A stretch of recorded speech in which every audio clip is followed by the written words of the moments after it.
এখন আমরা এসেছি আজকে ঝাড়খণ্ডের সীতা ফলসে, মানে রাঁচি থেকে জাস্ট কিছুটা দূরে সীতা ফলসের সামনে এসেছি। অপূর্ব নৈসর্গিক সৌন্দর্য, মানে প্রত্যেকটা পাথর, প্রত্যেকটা জলের কণার একটা ভাষা আছে। মানে প্রত্যেকটা কিছুকে যদি কেউ রিড করতে পারে, জীবনের গভীরতম অর্থকে প্রকাশ করতে সব কিছুকে প্রত্যেকে মানে প্রত্যেকটা জিনিস যদি করা যায়, অবজার্ভ করা যায় ঠিকঠাক মতো আর কি। মানে জীবনানন্দ দাশের একটা লাইন আমার মনে পড়ে যাচ্ছে, যে জীবন হরিণের দোয়েলের মানুষের সাথে হয় না কো দেখা।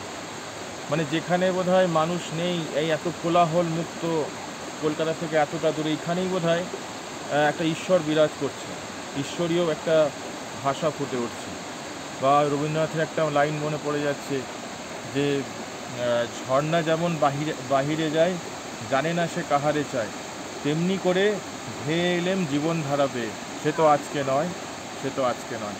মানুষ অ্যাকচুয়ালি কী চায় জীবনে সেটা তো জানে না, তার জন্য এত কিছু অর্থের পেছনে দৌড়ায় এবং কিছুটা টেম্পোরারি জিনিসের পেছনে দৌড়ে বেরোয়। কিন্তু আসল বোধহয় এইটাকেই চাই, এই যে শান্তি, এই যে ঝর্ণা ঝর্ণা যেমন বাহিরে যায়, জানে না সে কাহারে চায়। মানুষও জানে না, এই যে বেরিয়ে যাচ্ছে ঝর্ণা, সে কাকে চাইছে কিন্তু সে জানে না।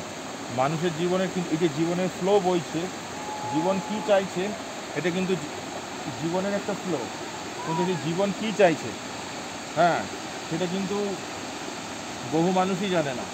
শুধু দৌড়ানোটা যে জীবন নয়, কোথাও একটা প্রশান্তি, এই যে মারমারিং সাউন্ডের একটা ভাষা। তো মানে কি বলবো, যে এখানে একটা কোথাও ডিভিনিটি বিরাজ করছে। রবীন্দ্রনাথের কথা, যে nature speaks to me through colours and my soul answers in music.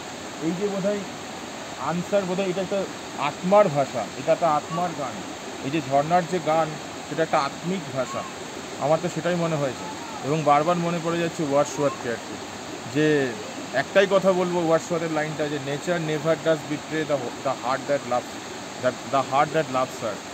Nature কাউকে বিট্রে করে না।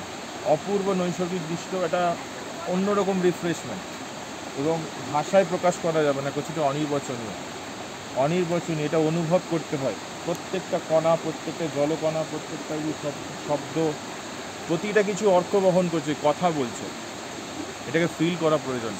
সীতার বনবাসে এবং এখানে ছিল। সীতা, যে আমাদের যে রামায়ণ আমরা পড়েছি, সীতা সীতা বনবাসকালে, তার যে বনবাস হয়েছিল রামের সাথে, সে ছিলেন এইখানে কিছুদিন ছিলেন, এই ফলসটা, যার জন্য এইটার নাম হচ্ছে সীতা ফলস। তো আমরা এটা আরও অনুভব করছি, যে এই জায়গায় আমরা যেখানে দাঁড়িয়ে আছি, সেখানে সীতামা এই জায়গা দিয়ে পা দিয়ে গেছেন, এবং সেই তার একটা ছোঁয়া জায়গায় আমরা দাঁড়িয়ে আছি। বা যেখানে রামচন্দ্রের মতো লোক, একটা অবতার এখানে পা দিয়ে গেছেন। আমরা বোধহয় তার আশীর্বাদই এখানে আসতে পেরেছি। পয়সা থাকলেই সবাই আসতে পারে না, এটা তার আশীর্বাদ দরকার আছে, এটুকুই বলবো। অসাধারণ এনজয়মেন্ট। ঠিক আছে, থ্যাংক ইউ।